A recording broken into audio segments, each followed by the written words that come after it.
All right, dude, listen to me carefully. Do you think Shaq got rich playing in Orlando? No, he got rich playing in college. Everybody knows that. Welcome to Black Irish Podcast.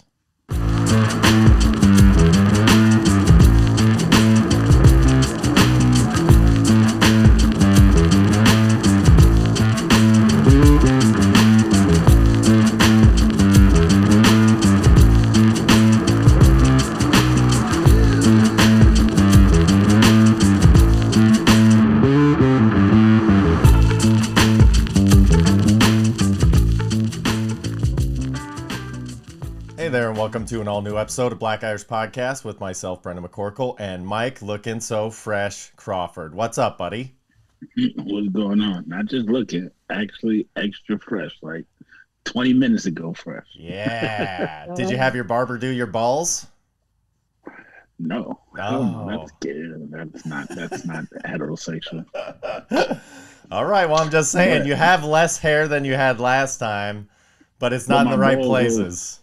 Yeah, but my balls will be. The only reason why is because we changed the time. I be forgetting about that thing when we changed the time to fucking our show, because we usually take Wednesday. You know, If anybody doesn't know already, we usually tape before you see the show, people, and it's usually on Wednesdays. And today is Tuesday. Today is Tuesday. However, we never record on the weekends, which is when you should be trimming all your hair. So for anybody who's Why would I catching trim up, that show on the weekend? I would definitely do that shit during the week. So by the time the weekend comes, it won't itch as much. Like the immediate grow back, the initial grow back is the itchiest part. yeah, I know. This So, is like, trust 2 me. or This 3 is not days a This is not a punishment that you've acquired. That's only like, oh, I want you to shave just so it's weird that while you're shaving. That's a part of it, but also the uncomfortableness. You will be thinking of me as your whole body itches, and you're like, this still gonna be the worst motherfucker. part. Yeah, Yeah, that's gonna be the it's worst gonna be part the of best. it. You're gonna hate me so much, and then you're gonna remember not to gamble with me anymore because you will not win. I'm 3-0. You're 0-3, and I'm going to see you. What is it? Labor Day weekend? I kept saying Memorial Day weekend. And I know we were talking about me looking into ticket to come there. Hell no, they're about to shut California down with the monkeypox. So yeah, I'm gonna stay on my side of this shit, and I'll see you over here. Buddy. Do you even know how monkeypox is spread? All I know is they just put monkey in front of a pox, and I was like, I'm not going to pay attention to this. Well, initially they were saying it was a STI, which means a sexually transmitted disease. They've scaled back that a bit, and it's not completely sexually transmitted. But I'm guessing there has to be some actual physical contact between you and somebody with the disease for you to then I'm get good. the disease. So I don't care. I'm married. How are you good? You don't know who has it. You could be bumping into anybody in the random. I'm not grinding with them too. No. But like, There is something that's what wrong I'm with saying. a little bump and grind, Mike. They came back on the STI part and said like, just like kind of like COVID, like if they touch something and like that shit can also transmit it too. So wash your hands a lot. Don't you put it in your mouth and your eyes and shit. I'm not putting anybody else in my mouth and eyes, Mike. Your hands, bro. Your fucking hands. But I'm not putting my hands inside other people and then putting them in my mouth and eyes. No, but if you touch something that they touch and then put them in your mouth, they say you can get it that way. You know what I'm saying? You know how that shit is, man. Like transfer properties and shit. I don't know. I don't know about all that. Do you remember the West Nile virus? Yes. Was that called H1N1? Yes. Okay. For a while, I think. Or is that the same thing? Something like that. I don't know. I can't remember, but it was about the same time. But that was something that was like everybody was going bananas over. And that was wild because they're like, the news is like, hey, by the way, everybody, mosquitoes carry this deadly virus from Africa, why they got to blame Africa for everything, I don't know. They could have just blamed the bugs. But they're like, watch out for these deadly mosquitoes. And we're like, okay, which ones are they? And they're like, well, we can't tell. They're just don't get bit by mosquitoes. And we're like, in California, there's a mosquito issue. So we're like, wait a second. Like, don't go outside? What are you talking about here? Oh, that's crazy because I actually never considered California to be a place that has a mosquito and shit. It has a bunch of mosquitoes. Funny enough is I was supposed to buy a car from this chick who was with my buddy at the time. They're now married. They're fine. We're just not friends anymore. And she ended up selling her car, instead of selling it to me, selling it to one of like the 11 people that died from West Nile mosquito bite. That's crazy. Yeah. I'm like, why wouldn't you give me the car? Fuck this guy. He's going to end up dying in a couple of weeks. You were probably an a-hole. No, actually, it was really kind of fucked up. I was living with this dude at the time, working for him. He was lending me the money to buy the car because he was like, I don't want you driving the work truck every day. It's for work. And I'm like, you're the one asking me to do 4 deliveries a week on the way home. So basically it was like, don't put miles on the truck, but here's money for a car. And then he's like, it's a Lexus. You don't deserve to drive something that nice. I was like, but I can afford it within our budget. I'm like, oh, yeah, you just like controlling every aspect of my life. So, yeah, needless to say, we're not fucking friends anymore. That guy's a piece of shit, and he knows it. So this dude went behind you and brought the car. No. He told me to my face after we went through and inspected it, and he's like, you know what? This is too nice of a car. You can't have this. I'm like, oh, that's nice of you, sir. Fuck you. Oh, okay. So, assholes come in all shapes and sizes, bro. Yeah, and he's getting bigger and balder by the day, so karma's a bitch, motherfucker. Listen, I did decide, though, June bugs are the worst bug ever. I hate them the most. You hate any bug more than... Well, it depends on what you consider a bug. If we consider spiders a bug, then spiders are definitely the number one bug. But second is mosquitoes. I fucking hate mosquitoes. Yeah, mosquitoes suck, but I don't know. No, they literally suck. Yeah, which they do. Is the worst part of mosquito. Yeah, but they bite you. You can once they like bite you, you can kill them. Like you know that they're there. I don't know. They seem easier. I also grew up in Palmdale, which is like we grew up with a lot of wasps, which are basically bees that don't fucking do anything except for hurt you. So it was like bees don't bother me at all. Wasps are kind of annoying, but like a June bug, that thing, it like gets up on you and just keeps it, like you can smack it away, and it's the one bug that's like, it doesn't deter at all. And it just keeps getting at you, and it's like, oh. And then if you try and smash it, like you really got to get some gusto behind your smash. Those things are thick. I don't know. And then I fucking hate cockroaches. But I also got to kind of embrace them because it's going to be Keith Richards, myself, and cockroaches after all you good people are dead. Only the good die young, my brother. I grew up with cockroaches, so even though I hate them, me too. But I learned a long time ago how to deal with those bad boys. Did you ever? Termites are fucking the worst. Termites suck. Termites are pretty bad. Flying cockroaches. I just felt one on my neck. Did you ever see Joe's Apartment? I could never watch that show. That was MTV. No, that's absolutely disgusting. Disgusting, right? Yeah, I couldn't watch that. I can't watch Hoarders either because of that. Yeah, that's gross. The closest thing I could get to a talking cockroach was Men in Black. I'm like, all right, these guys are cool. Other than that, fuck that. And just for the record, I could never let my mom's house get to hoarder status with certain shit because that shit be crazy. Does she have hoarding tendencies? Not to talk about your mom. No. But I'm just saying, like, some of these parents, some of these people on these shows, to be with their kids, like their kids are the ones who want to show helping their mom clean. I was like, the one that I don't understand is saving like newspapers. Like, did you really need to know what happened? That's probably the one thing that's understandable because that shit will probably be worth money later. And like just people were saving like shit that they would have. But that's the point: is the people that use that excuse. I'll say, oh, it'll be worth money one day. Okay, will you ever come to the point where you can part with it for that money? The answer is no. So shut the fuck up. Leave that excuse out on the curb with the trash where it belongs, and let's move on with our lives. Use that money to buy. I was born in 1976, so I can have newspaper from then, so I can fucking sell them for money. Oh my gosh, Mike! There's so many other things from 1976 that you could sell for money. Think bigger than fucking but newspapers 1 cent newspapers, buddy. But it's probably worth. Think about the profit margin. It's probably worth. Why wouldn't you buy baseball cards? Because you can't buy them now. You had to been here in 1976. That's what I'm saying. In 1976. I'm saying instead of newspapers, why don't you buy like baseball cards or something of that Because nature? how much would it cost you to get baseball cards, and then you would have to get lucky to get a card that's worth money. All I would have had to do was be. You would born also in have to get lucky that a 1976. fucking newspaper would be worth money, Mike. No, people buy this shit every day. You can literally go on YouTube right now or eBay right now, and people buy historical bullshit every day. Like they do, bro. I'm telling you. People buy old shit every day and call it antiques and shit. Like they pay $1,000 for this shit. They don't buy antique newspapers, motherfucker. They buy fucking antique nothing. I've seen a sign sell for $15,000. A fucking old rusted sign. Have you ever watched Great American Pickers? Yes, do you realize that's a needle in a my haystack situation, and you're talking about flipping newspapers. Just saying. Think a little bit bigger. Newspaper, I'm just saying, if you had the right newspaper, the profit margin is pretty worth it. If you had to write anything, newspaper. Mike, the profit margin is astronomical.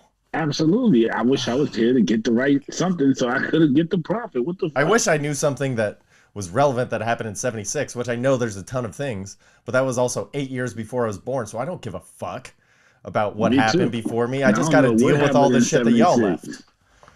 I wish I had something about the day slaves were free. That shit is probably worth a lot of money.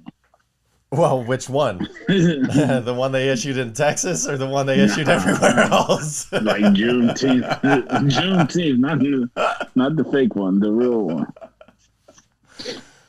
Oh. The real day, buddy. All right. I'm going to give you some real. We're going to switch complete gears from racism documents and making money on newspapers, which is a fucking terrible idea. You know, it's really hard when you're my partner in business to hear some pitches like this sometimes. Like, we were on a roll with the hologram telegram, and then now we're going back to 76 to fucking buy newspapers to resell. It wasn't a pitch. It was only for those who already have the newspapers, like someone who's a hoarder. I'm not telling you to go invest in newspapers hoping to sell them, people. That is not a smart idea. That would cost you. These people brought these newspapers for the actual price, like the $1 that they cost. Back in 72 or whatever the fuck they got. They were like a nickel in 70s. Anyway. Like people, you know what else was a nickel in the 70s? What was? Candy bars. Really? I remember when candy bars were really like honestly speaking, I'm about to age myself. I remember candy bars were really like 50 cents, 75 cents. Yeah, it was like 50 cents for the standards like Hershey's or whatever, and I still used to steal them. That's how poor we were. But anyway. Yeah, I didn't steal stuff. I just didn't like steal. I didn't want anybody to take my shit. I didn't have a lot, so I wasn't going to take anybody else's. But I also get the understanding, like, from a store, I ain't going to fucking need this candy. Nobody actually needs the candy bar. People should be able to steal it. Yeah, I used to steal like shit, bro. That was one of the habits that I had as a kid that I broke, and I refused to steal anything. Do you steal from hotels? I don't steal anything. Not even little shampoo or ketchup bottles? No. Wow. There's never a ketchup bottle around me in the hotel, sorry to say. I've never seen a ketchup bottle, but no, I don't have no reason to sell shampoo. I'm black. We only got to wash our hair like once a week, bro. I don't know. It's just a lot of people feel they're like, we're paying for everything in this hotel, so I'm taking it. And it's like, okay. Oh, no. I know people. I used to take hotel towels, but I stopped stealing those too. Yeah, okay. So towels. There you go. Something that wasn't yours that you arrived with, that you left with. Same fucking thing. Yeah, that used to be my thing. Every time I went to the hotel, I would take one of the hand towels. Do you ever eat anything out of the mini bar? Hell no. No $25 peanuts or $26 candy bars? No, I wouldn't. I would never. That shit is stupid. That's like buying Louis Vuitton, bro. Yeah. What would you buy instead? Anything of the same ilk, just not Louis Vuitton. They fucking upcharge $1,000 because their name's on it. I can go buy a leather, whatever the hell Louis is selling, or a damn shirt that doesn't have an LV on it for like 10% of the price. But people buy all the dollar shit because it looks good to the outside world. They have somebody to impress. Guess what? I don't. Actually, this was kind of an expensive shirt. So see, you always buy expensive shirts, socks, and underwear. So don't you? And shoes. You buy expensive shit all the time. What the fuck are you talking about? Shoes. It's just an extra level of elevated. You don't go. Like I don't go, but like you have to buy expensive shoes as a man. Like Where the fuck can you get cheap shoes from? I don't know. All my shoes are $40. What the hell type of shoes do you wear? Adidas and like Air Force Adidas, Ones and Converse. You can't. Air Force Ones cost $100 because I have two pair right Not here if you go to not DSW, the department shoe warehouse, or like a Nordstrom's rack. Man, you get those deals. I'm a deal shopper. Yeah, show me where, because if they're Air Force Ones, I'll buy them from there. If they're cheap, what the hell are you talking about, buddy? Yeah, like basically that's my deal. If I always look on the clearance racks, anything under $50, that I'm like, yeah, I like that. And also, I just got the shoe thing was something I grew up on, because if you didn't have nice shoes, you were fucking getting cracked on where I was from. So me too. That's why I got used to it early, because I was like, oh, I get the same, $30 skater shoes for a calendar year. So this is what we got, people. Hopefully they don't fall apart in 3 weeks. That's the one thing in the project we got, man. We ain't had nothing else. My mom made sure we had fresh shoes. Shout out to mom, dude. Right on, dude. Yeah. Whatever gets it through. Yeah, but that's what it is. I ain't buying no expensive other shit. I said that I'm a cheapskate because I'll buy shit that's nice so it can last. Like, I buy Levi jeans. People used to look at me like, oh, you're crazy for buying those because they're fucking $70 a pop, but I ain't buying $400 a pop jeans. Yeah. Just the difference. No. Quality for sure. I'm always willing to spend the money for quality. Sometimes I overdo it because I'm like, listen, if this is what we're doing, this is the best thing. Let's just get that so we don't have to worry about it not working properly. Which is not always the best approach, but sometimes it's the easiest default. So I get that. But that being said, that's not for what I dress as. I look at something that I like, then I check the price. In my head, I'm like, if it's this or less, I get it. And if it's more, I don't. And when it comes to buying clothes for myself, I'm usually pretty cheap. But like, I still have the same fucking shorts that I bought for my honeymoon 10 years ago. I still wear them all the time. Like, you also have 2 kids, so for the last 9 years. I know, those fuckers go through clothes like nobody's business. Especially my kids. These guys are growing like trees. Trying to stunt their growth by eating candy, but it's not working. So, candy bars. What's the most underrated? Stunt their growth by eating candy. Because sugar's not good for you. If your body's working on growth, though. Yeah, but if your body's working on processing the sugars, it's not working on growing and being better. And if they're eating the right candy, like a Payday candy bar, then they got peanuts in there. They got some nougat, some caramel. It's kind of. I don't think nougats and caramel are on the candy bar nutritional pyramid there. I think it's pretty good for you. I don't know. The peanuts are okay, pretty good for you, but I don't know. And they're like dry roasted peanuts, so they're literally like. Do you like Paydays? I love Paydays. Paydays are probably top 3 candy bars. Oh, okay. All right. Hang on a second. All right. So tell me your most underrated candy bar. Most underrated candy bar? The whatchamacallit, bro. Ah, very nice. The whatchamacallit is a good one. The whatchamacallit is a very underrated candy bar. Describe it for anybody that doesn't know. I really can't. I don't know what's inside. I know it's that's why it's a whatchamacallit. And it's like some wafer in there, but I don't know the rest of the stuff. That's why it's like wafers. It's like a wafer usually like falls apart when you bite into it. Yeah. This somehow is solidified within the candy bar, and it doesn't like crackle out all that much. You're like, I don't know what's holding this together. What kind of sugar glue, but it's holding it together. It's good. There you go. Yeah, no. Whatchamacallit is probably my most underrated. Oh, very good. I do like those. That's one of my mom's favorites. Underrated. Mine is always Mr. Goodbar. I love Mr. Goodbar. To me, that's not underrated because I love Mr. Goodbar. I know, but do you know it's not usually where the front Snickers and Milky Way and all that stuff is? It's never there. You got to go back to the candy aisle. Basically what happened was Reese's Peanut Butter Cups somehow, because they're not a candy bar, just got the best product placement of all time. And they're like, you don't need this Mr. Goodbar up here, Hershey's. We're going to take that spot. And that's what they did. Might be the greatest candy ever. Maybe, but it's not a candy bar. No, but it's always gonna be on the front line because it's literally might be the greatest. Like just chocolate and peanut butter is so simple, Yeah. but yet so good. And they did it the best way first. That it's just, and they're smart enough to know that if you eat it in candy bar form, it's not that great unless you have other like textural elements. That's why they do like those Take Fives. They'll put like pretzels or chips, which or are amazing. Let me just Reese's clear that Pieces, up. whatever. Take Fives are pretty new, so I can't put them like high on the list of candy bars. But those candy bars. What, you put J. Cole on the top 5? You could put. J. Cole's not new. He's been rapping since like 03, bro. know. Do you know we're in 22 now? Yeah, sometimes I forget. That was a point of contention for Jeff Clark, who filled in for you one week, and he was like, J. Cole, do you think it's a little early to put him on the list? And I was like, I don't think so, but we'll have to ask Mike. So all right. J. Cole's been rapping for a long time. But yeah, Mr. Good Bar basically is just a Hershey's bar with chopped up peanuts in it. It's delightful. Definitely delightful. All right, so My mom came up on those. So give me your top 3. Top 3 candy bars. Well,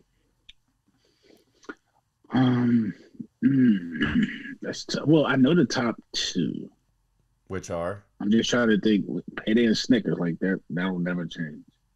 Those are like the greatest candy bars. I'm trying to think what would be number 3. And I would probably, right now, today, I would probably say Take 5 is number 3. Because they don't sell Nutrageous anymore. Nutrageous used to be my shit. Ah, the red and blue wrapper with the yellow trim. Yeah. No, I'm saying like Nutrageous used to be my shit, but they don't sell that anymore. So for real, when it comes to candy bars, it's a real simple thing. Give me a little bit of nougat and caramel. Give me a little bit of peanuts. Full sale. Like I'm good with the rest. Like you can throw some caramel. You can throw some caramel in there, some chocolate, whatever else you want to add. But if you got the nougat and the peanuts at the base, like we're gonna figure the rest of it out. Basically, what I'm gathering is you love nuts. I knew that was coming, and I guess in candy bar form, yes. As long as it's in a dark, long form, it's got lots of nuts. Whoa. Mike is all about it. Shovel it down, baby. Well, I would say that Mr. Goodbar, Snickers, and probably, I want to say maybe even sliding a Milky Way in there is okay from time to time. Just you want the Snickers without the crunch, have a Milky Way. You know what I mean? Yeah, that's what that is. Pretty much. So I think those are my 3 like standard rotation. And it's kind of like, you get a little bit of like the Mr. Goodbar doesn't have the nougat. The Snickers has everything. And then the Milky Way doesn't have the peanuts. So it's kind of like you got all the same things working together there. So if you eat a Mr. Goodbar and Milky Way together, you have a really good Snickers. And it's a mess as well. Speaking of messes, let's transition directly into the NFL and Deshaun Watson. So he got a 6-game suspension. Mm-hmm. How do we feel about this, Mike? I don't know. I don't know how I feel about this, to be honest. This is one of those situations where I'm torn. Okay. There is the side of me that's wholeheartedly with Deshaun Watson. Like, bro, he ain't go to jail. He ain't get no criminal charges. The timeline of this whole situation is pretty sketchy with the part of the whole situation that kind of gets thrown in the rug is like the Texans got fined for providing the masseuses and providing the places where the massages took place. $30 million bucks they had to pay. $30 million bucks they had to pay. So they found that something that they were doing was not above board. How about the fact that, let's just devil's advocate for a second and say the girls had already complained to somebody in the Texas team management about the Deshaun Watson issues. Yeah. Whatever he was saying or doing in these massages. Because these are from years ago. These are not from this year or last, you know what I mean? Like this is before he set out for the Texans. Before he asked for a trade from the Texans and said he would never play for them again. And then the owner's next door neighbor happens to be the lawyer on the case.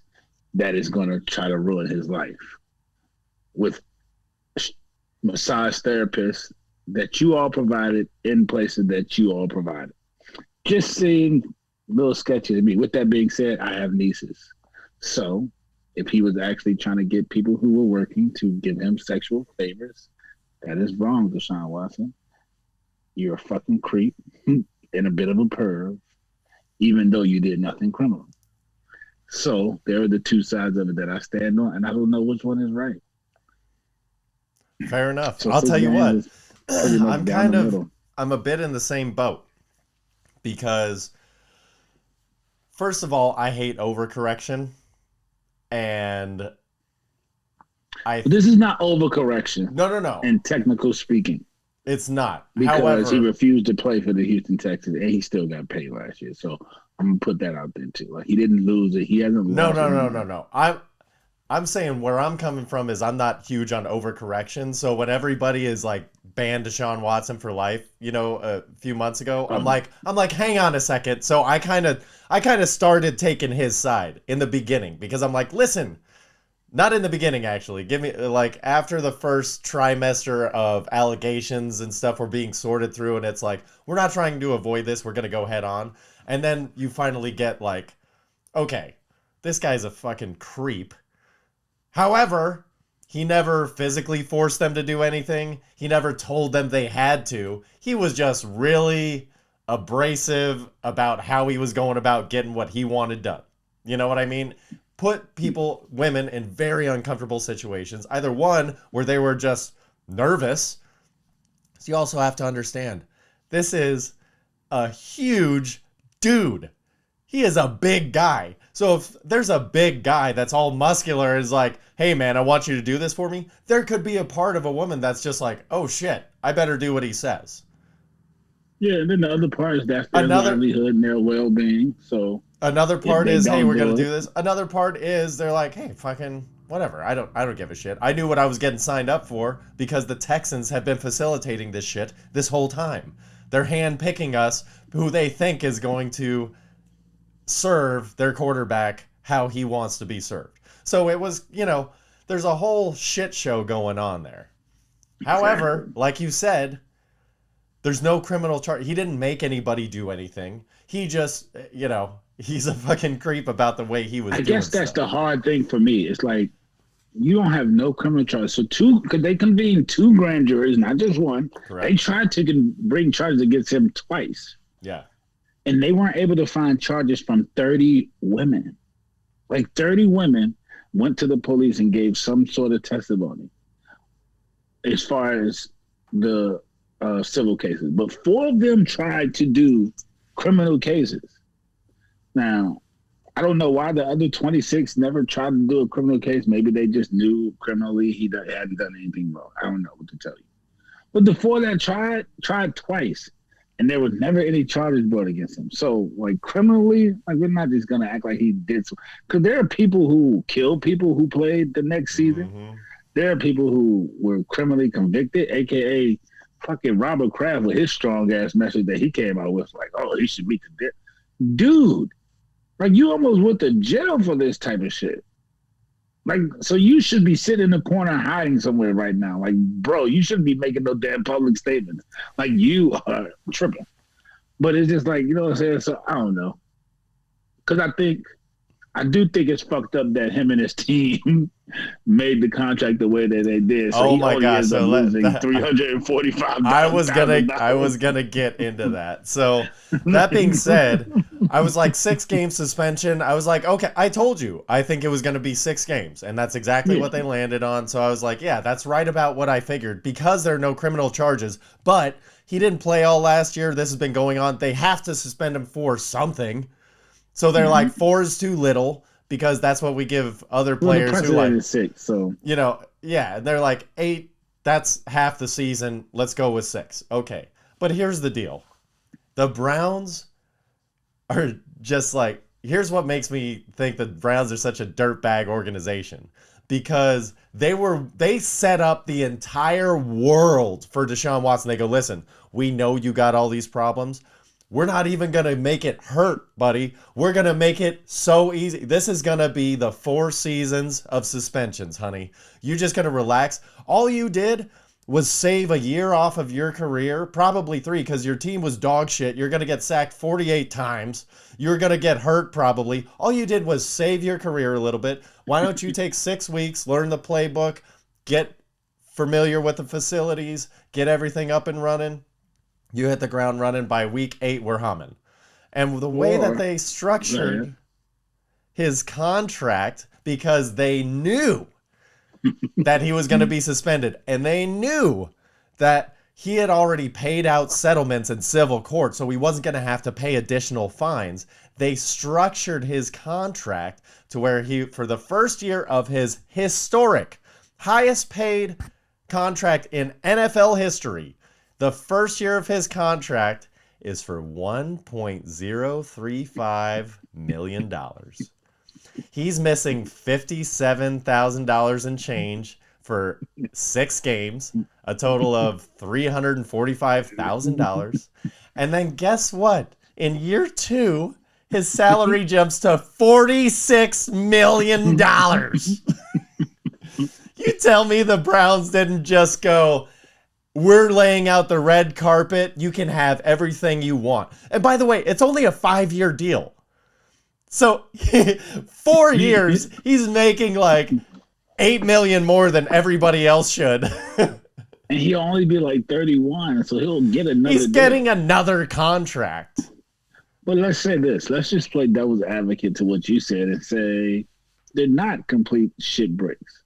They're just people who did their research early, right? Yeah. So let's say they did their research early, kind of like the Ravens situation, because no one talks about the fact that the Ravens in the NFL saw that damn tape before the world saw it, and they got the backlash that they got. So let's say they've done all their research, and they come to the conclusion that the grand jury came to. Are they really dirtbags? If they actually believe in him to the fact that you didn't do anything criminal and you're just a pervert? The reason why I feel like it's a dirtbag move is because the way that the NFL punishes players is by their pocketbook. Suspending them in their pocketbook. It's this. They can kind of half care about being suspended the first 4 games of the year because fuck that. They don't care. They want to win in the playoffs. Go ahead. Make me only play 14 games. I'm cool with that, or 16, whatever. But if they structured the contract to where he's not losing money, what is the lesson learned here? Well, maybe they agree that he shouldn't lose his money because they don't think he did. Because he already paid out $8 million in civil settlements? That too, and the fact that they don't think if they don't think the situation, I personally think it's a wild situation. But if they personally have done their due diligence and don't believe the situation is as bad as it looks to the outside world, this is their way to say, we back you, Deshaun Yes, Watson. I know that's their way of saying it. But let me ask you this. Do you think the owners of the Cleveland Browns care more about what the Cleveland Browns are going to look like in 2 to 3 years, or the way that everything shakes out today? They don't give a fuck about anything except for, we need to be not stinkers anymore. Yeah. We'll do whatever it takes. Whatever it takes. With whoever. Good. We need a new Raiders. They hired some black GM, so if this all goes south, his ass is taking the blame. That's why. Well, let me ask you this. What happens if Deshaun Watson pulls his groin? What happens then? If he pulls his groin, when? This year? He just sits out. But who's going to rub it? Like he can still get massages. This was all. I understand that, but who is going to be the first person like, hey, Deshaun's got a groin massage? They're like, wait, what? I didn't sign up for this. The 3 girls who did stories for New York Times who said they're not going to be a part of this lawsuit and they're perfectly fine with everything that went down with Deshaun Watson. Call those girls back up because they're about their money and they'll do their job and tell him no if they don't feel like doing no sexual encounter, because that's all it seemed to have taken was a no. It's not saying that he's right for hitting on every girl in the world, because that shit is wrong. I'm not going to give him a pass for that. With that being said, from what it was saying, it wasn't no aggressive shit. So you just had to say no. All right. I'm just saying, it's a sensitive area, buddy. It is a very sensitive area when they're talking sexual assault. But if there's people who gave their side of the story and say, yes, he wanted certain shit, but all it took for you was to say no, then I believe that. I'm going to believe that could have went for everybody. Because if he was physically doing shit to people, he would be in jail. That's just my personal opinion. Yeah, agreed. With that many accounts, too. All right, so switching gears over to Major League Baseball. Your favorite team, the Yankees, picked up some relief pitching, and Andrew Benintendi, so an all-star outfielder, they just pick him up. Yeah, because he's a punk. Why? He should never. If you're Sox, you should never want to play for the Yankees. I don't care who you are. Wait, wasn't he on the Royals?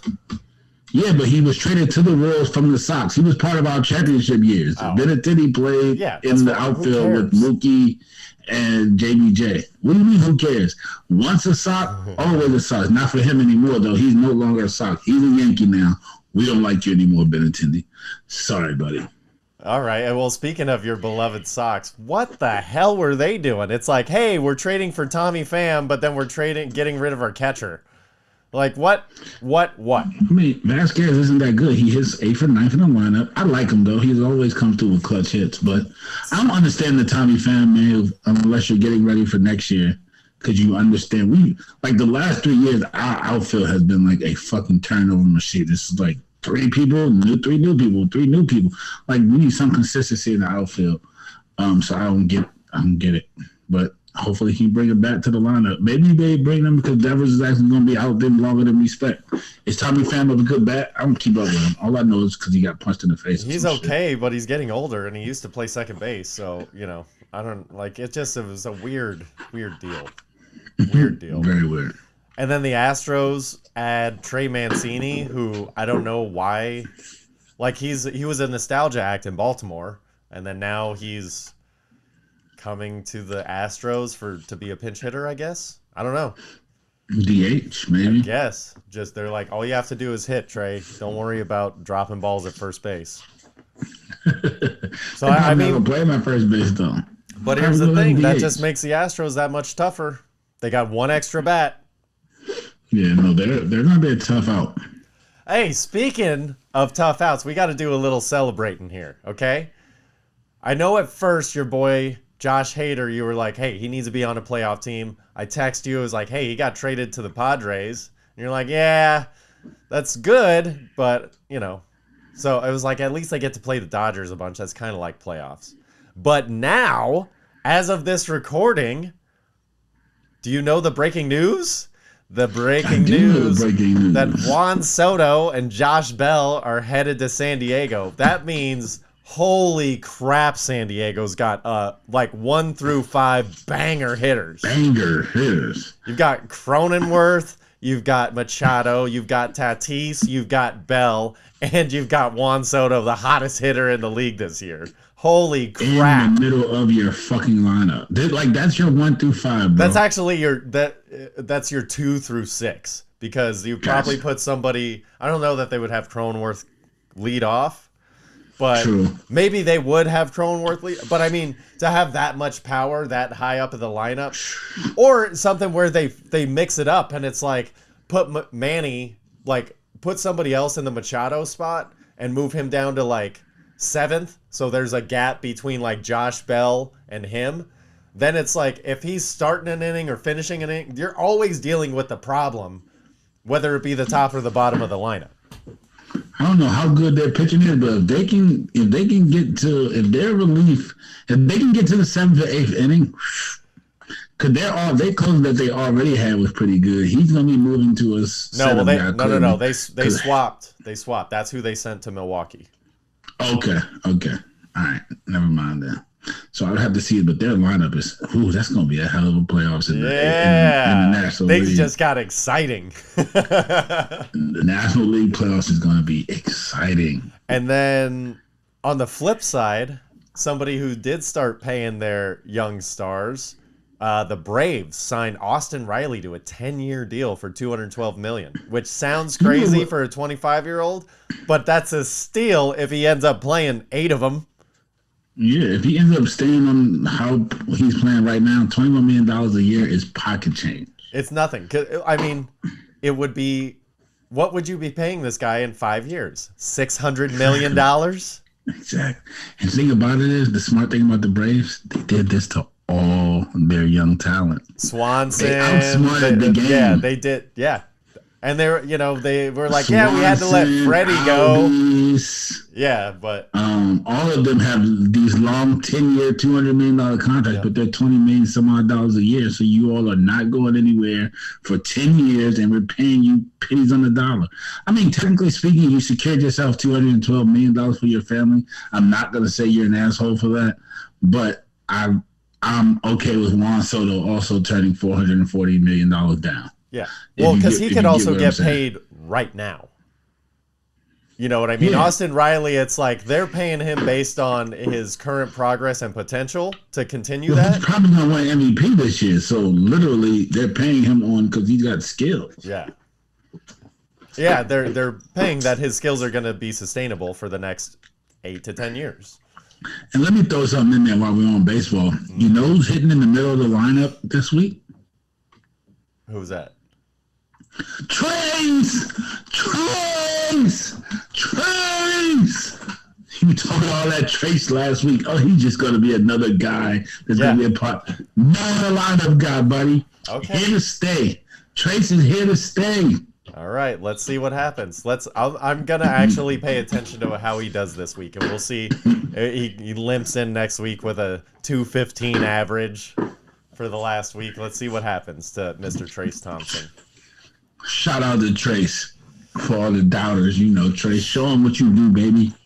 Well, speaking of doubters, let's move straight over to golf in the LIV. So, Henrik Stenson leaves the PGA Tour and enrolls in his first LIV tournament and wins it. He wins his $4+ million, whatever it is. In the process, he loses his captaincy for the Ryder Cup team. He was the captain of the European team. So, as the golf world turns, money over everything, people keep jumping ship and seem to be fine with it. Like, that's like the most prestigious golf tournament competition-wise. And he's like, I'll just go take my millions. I'm good. Once you get to a certain age, it's about the money. You worry about your family and setting them up. You don't worry about no damn prestige.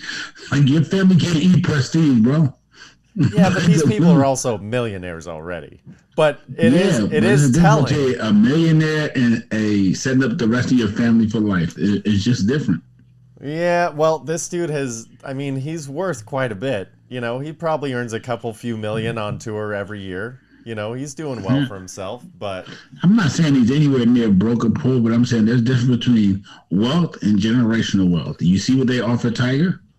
$700, almost $1 billion, $700 to $800 million to go to the LIV, but that just goes to show you, that's Tiger money, baby. He doesn't have to do anything he doesn't want to. And for him, it is about the legend. It is about the prestige. So he's like, I am never, ever, ever going to do that.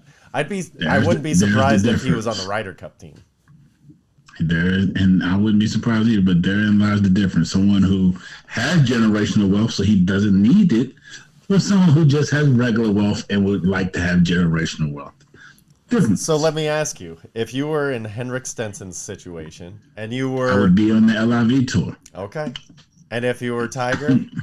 I would not be on the LIV tour. You wouldn't take that extra $800 million? I know you too well, Mike. Because he's probably going to lose $1 billion if he took it. It's just different. If he goes there and he loses Buick and whatever sponsorships, like, they pay him a lot of money. Like, there's more tied into Tiger than there is just the PGA tour. What if he had the guarantee that, you know, like, at least half of his sponsors were like, we will not leave you no matter what. And then the other half But was then like, maybe, maybe not. We'll see how it goes. You're Tiger. But then it just comes down to money, and Tiger's a billionaire. So now, like you said, it's about the prestige. If I was Tiger, if I was Michael Crawford, prestige no longer matters to me, especially when I know I'm not winning anymore. Like Tiger, if you're going to guarantee me $700 million, like Tiger still has to earn his money on the PGA Tour for the most part. A lot of his money that he gets naturally is from other stuff outside, like endorsements, Nike, Buick, that type of shit. So he just has very large endorsement deals, but he still has to win tournaments for PGA to pay him. If you're gonna pay me $700 million and I ain't gotta win, I can just limp around this because Tiger's days of winning are really like they're gonna be far and few in between these days. Like he's hurt. Unless he went to the LIV where the competition isn't as stiff and the field isn't as broad right now, that's where he could win. Yeah, but if you're guaranteeing me $700 million, I don't care about winning. Just make sure my check's clear. Yeah, that's not true. Winners always care about winning. You stopped caring about winning in your legacy when you went to the LIV. There's none of these trophies are going into the Golf Hall of Fame. But he did. Yeah, but I'm just saying, like when I made the choice to go to the LIV, money was the only thing that mattered. Winning no longer mattered. I was going for the money. Like, you go there for the money. You play the tournament because you love golf, and if you're going to play, you try to win. But you went to this because you wanted money. That's it. All right. Well, from one GOAT to another, sadly, Bill Russell passed at the age of 88. What a wonderful man he was. And Bill. That got me going down the fun train of where does he rank on the top 10 list of all time. So, that being said, I made a list. I don't know if you did or if you're going to just go off the dome. But I could probably do 10 off the dome. But I don't want to go. I want you to try and take your personal bias out of it if you can. But give me your top 10 NBA players of all time. Top 10 NBA players of all time. 1, Michael Jeffrey Jordan. Yeah, okay. 2, Kobe Bean Bryant. 3, LeBron. Oh. 4, Kareem. Oh. 5 will be Magic. Mm-hmm. Bill will be 6. Oh. Rest his soul. He wore number 6, so that's fun.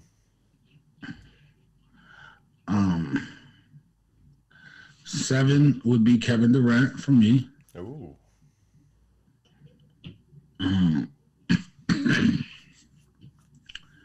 Number 8 is gonna be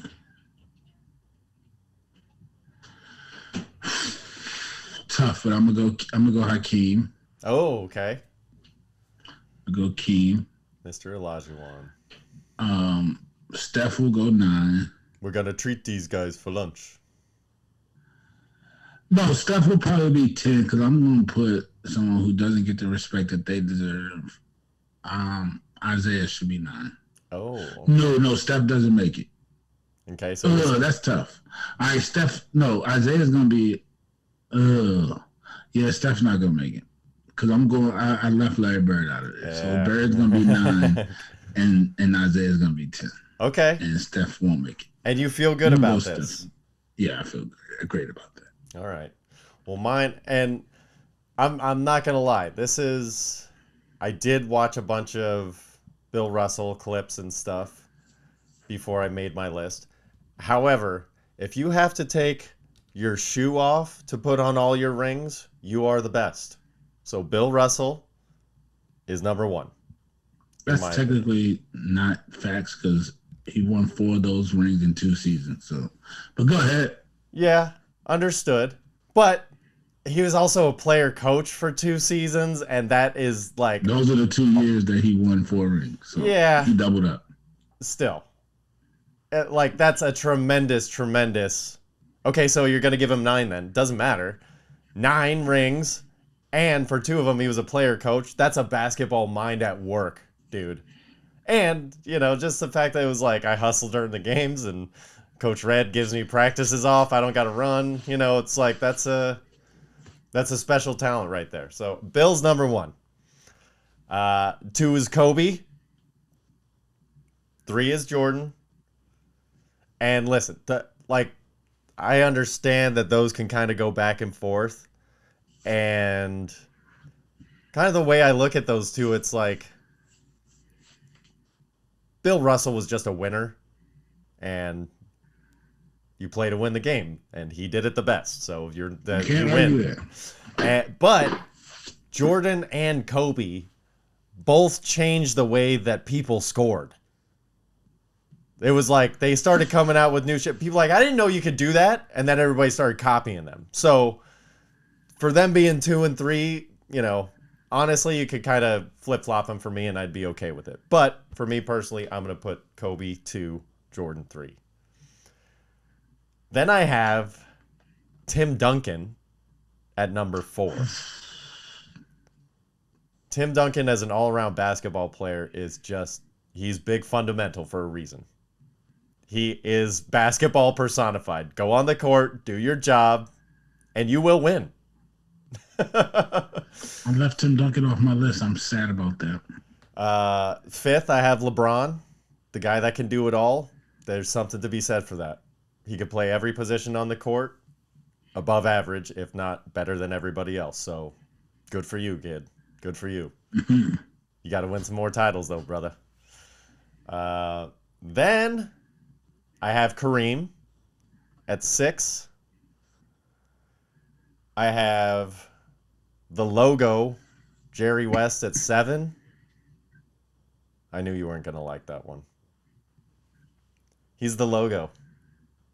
Yeah, which is also part of why I'm shaking my head.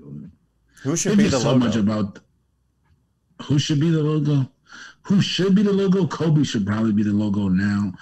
Barring his untimely passing, Jordan should definitely have been a logo. Like, we're not going to do this, guys. It's probably a financial thing why Jordan isn't the logo. Because they would probably have to pay Nike amounts of money to make the Jordan symbol the logo. Nike would own a piece of the NBA. That's how the only way that deal would be done.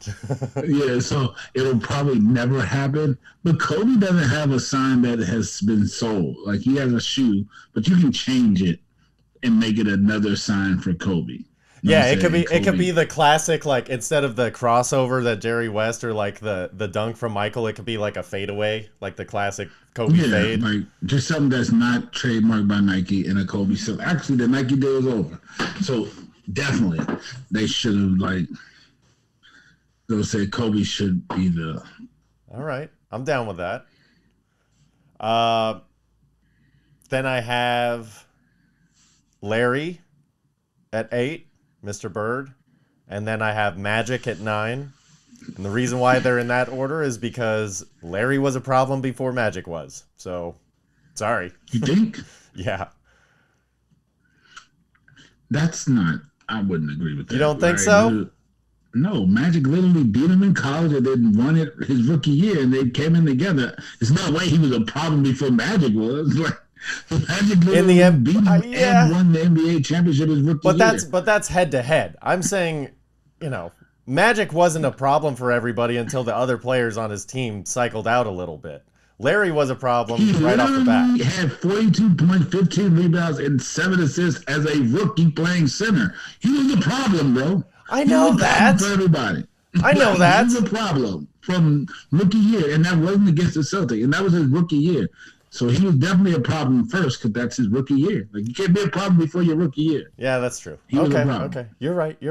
Okay. I misspoke, Mike. I misspeak sometimes on this show. But honestly speaking, I take Bird over. I'm not arguing your order because I take Bird over Magic. The follow-up you gave on it, I would have disagreed with, but I'll take Bird over Magic. No argument there. I honestly think Bird was a better player. Yeah, so I have Bird 8, Magic 9 with my stupid gorilla math. No, you're fine.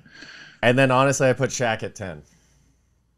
I'm not mad at that list. I actually might like your list. If I didn't have Jerry West, if I put Steph in instead of Jerry West, would you be happier with my list?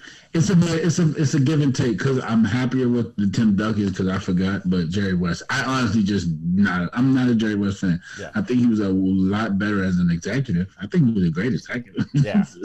Yeah, he's a man in the front office. Yeah, but I think he was a good basketball player too. I just don't think he was great. Got you. Fair enough. And here's the other thing. Come on, man. You played with Wilt and you don't got championships, bro. Like, I can't respect that. Fair enough. And honestly, a lot, I do like watching like old games and film and stuff like that. That being said, I didn't go through and watch a bunch of stuff. I'm a highlight guy. So I'll go watch Jerry West highlights. I'm watching, Wilt Chamberlain highlights. I'm watching, all these guys doing their Dr. J's and stuff. It's like I'm not watching full games. By Tommy Hanslip and Tommy Heinsohn, I'm sorry, and Havlicek. You see him out there getting owned by Havlicek and Heinsohn. Come on, man. The finals, you gotta beat the Celtics, baby. Come on. Y'all just let rest his soul, Bill and them own y'all like that. You just own them. You just get to the finals every year and they just powder you. Yeah, and by the way, just to close the loop on why Bill Russell is also the greatest, guess how many Game 7s he lost? Guess how many win-or-go-homes he lost? He was 21-0. Win or go home, that man went home a champion every single time. He was so great because he had every skill needed to be successful, and his greatness is personified by the fact that his mental knowledge of the game and knowledge of what all else that was going on led him to do the things he needed to do for his team to win. Period. He could score a bunch of points, but there were other people, like he told Kobe, there were other people that could score. He could do pass, but there were other people that could pass. There weren't other people that could rebound and defend. So he chose to do that and be the best in the world at it. I respect that.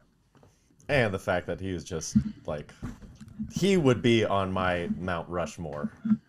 He would not make my Mount Rushmore of NBA players. No. I'm not saying NBA players. I'm saying when we were talking about modern Mount Rushmores, that dude deserves to be a part of the conversation for everything. Oh, yeah, because he's done so much other stuff outside of his sports. Yeah, absolutely. It's almost sad that, or not sad, but it's kind of interesting that, like, 11 championships wasn't even the greatest thing that dude ever did in his life. It was hardly even close. No, he's definitely renowned and earned his place in history. Shout out to Mr. Russell.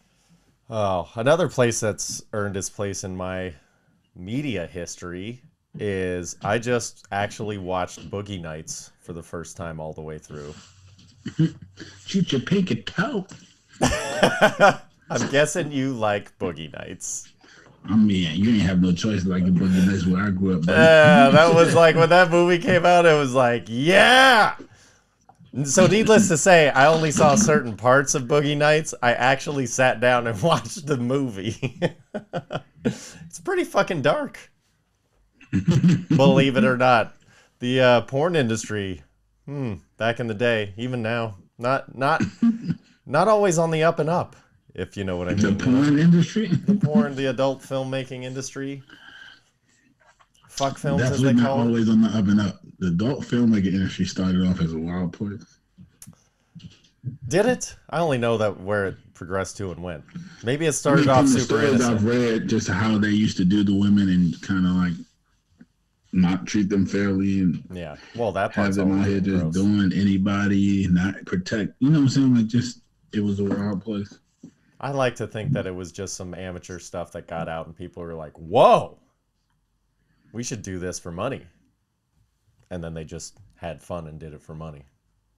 No, it kind of, from what I read, it kind of started as dudes like basically prostituting. All right, well, Mike, that's not how I like. like to think about porn, so stop it. Well, now it's not that. The women are probably making more money than the men. That's probably the one industry. What do you mean, probably? Women, it's not even close. I mean, because it's not even close. It's like a 10-to-1 ratio. So. Women get paid more. Doesn't mean they get treated all that great, but I don't know. No, but that's the one industry in which they get paid more. Well, Probably not if you're. There was something else I started watching, which I didn't keep going. The Most Hated Man on the Internet. Did you see this thing? I started it. I can't watch it. Me too. I got through like 3/4 of the first episode, and I'm like, okay, I'm gonna trudge through the last 15 minutes of this, and then I got through like 10 minutes of the second episode. I'm like, I can't. This is over. It's stupid. It's redundant. It's not that well made. This guy's just a prick. Like, I don't know. That's all I got out of it. There wasn't much. I don't know. I read the preview and I tried to start it, but then I was like, this is about revenge porn, and I don't even want to know where this is going to go, so I'll pass. Yeah, it's gross. It's gross. This guy's just a fucking loser. I'm sure it's fucking gross. So, I don't know how it ends, but hopefully it ends with that guy getting his dick severed off or something. I don't know. Something. If you watch like the new season of Manifest, let me know how that ends too, because I'm not watching that shit. What are you watching? What am I watching? Big Brother, because that shit's back. Is that almost over? No, it's just getting started, buddy. We're just getting started, buddy. It usually starts around week one. Usually ends around week one of the NFL season. What else am I watching? What else am I watching? I'm trying to think. All right, so hey, for your Big Brother, since it just started, give me your prediction on who you think's gonna win, and tell me who you want to win. I think Michael's gonna win. Okay. Yeah, Michael's pretty badass. Yeah, he's pretty. I mean, he's a little rough around the edges, but it's like he also has that sweetheart spot in him to where it's like he can talk to everybody and he gets along with everybody. So I think that'll bode well for him in the long run. I haven't seen what's today. Oh no, today is only Tuesday. You realize I haven't seen this show at all. I have no fucking idea who Michael is. Oh. You have me thinking, I'm like, what the You're like, man, you're hitting all the notes. Yeah. That's why I picked him. And then I'll probably want Taylor to win because they were picking on her early in the season, but she's probably going to get kicked out at some point because people don't like her. She's like she's annoying as fuck. Model or some shit like that. Nobody wants to hear fucking good-looking people complain. That's what I'm saying. Trust me, dude. I went to stand-up comedy last night. I was back finally after like 2.5 weeks. And for whatever reason, there were a couple decent looking women there doing stand up. And although some of their jokes were good, a lot of the people in the audience, like other comics, basically, it's all we all perform for each other, were not laughing because it was like, what are you up there complaining about? Being hot? Like it doesn't relate to people that well. Even though I was in the back cackling, I'm like, oh, these are good jokes. It was like they weren't being received very well. I'm like, gosh, damn, man. Sometimes it's just rough being black, Mike. You know what I mean? It's definitely rough being black. I will agree to that, sir. Yeah, I don't know how that is. But I'll do my best to try and figure it out because I guess GTA 6 is coming out. Did you know they're coming out with a new Grand Theft Auto? Did you know they're still allowed to distribute this game? Is this the new? Yeah, though GTA is always going to be like a good game. Yeah, but how is it not? How is GTA not being canceled? That's what I want to know. Cool. Are you gonna play? I know you don't play video games very much, but are you gonna check this thing out? Probably. I checked out all the GTAs. I play them a little. I don't think I can. Are you gonna be the woman? You could be a female lead in this one. No. No. Imagine that going to the strip club as a female. What if someone tries to take you home? Nah, that's too close to what I'm not. I'll pass. All right. Well, don't pass on this week's Spotify playlist. This week we are listening to Afro Man and Fall Out Boy. Oh, okay. Sounds like a winner right there, bro. It is. Colt 45 and 2 zigzags. Baby, that's all we need. We can roll to the park after dark. Anyway, while you smoke that tumbleweed, listen to Afro Man and Fall Out Boy. Be sure to check us out and follow us on Instagram. You can follow us at Black Irish Pod. Mike is at Black Irish 213. I'm at Brendallis7. And believe it or not, all your shares or likes or comments or clickies, whatever you do, it helps other people see our thing. So if you would engage in some way, shape, or form with our content, it would help. Or if you just want to tell somebody, that's cool too. We really appreciate it. I will be doing stand-up just all over the place at open mics. I'll be doing a show at Miss Robinson's Irish Pub August 7th with my buddy's going to be on there kind of as a headliner spot. And I'm just one of those guys that's sliding in like, can I please talk to nobody for 5 minutes? So that'll be fun. But at least we know that my boy Dave Carter's going to be on there, and he's a solid act. So check that out if you can. That's going to be Sunday the 7th at like 8, I think it starts. And be sure to just be happy this week. I don't even know how to end it, but just be happy. All right? Mike's looking good. He's going to feel better once he's all shaved up. So we'll see if we can get that for next week. But you're running out of time, brother. You have less than a month. Less than a month. I'm not worried. Yeah, you keep telling me. Yeah, you're not worried. However, you have a lot of people on the other end of your dangling hairs waiting to hear the story. So be good to your balls, Mike. Don't worry. My balls will be shaved. All right. Your all right. royal penis I'm is actually clean, more Your excited about Highness. your armpits, but who knows? And I guess if you don't meet the deadline, then we'll wax your eyebrows when I'm there on Labor Day weekend. Sounds like a plan. All right, everybody. Have a great week. Love y'all. I love you the most, big guy. Love you too, my guy. All Have right. a good one. Peace.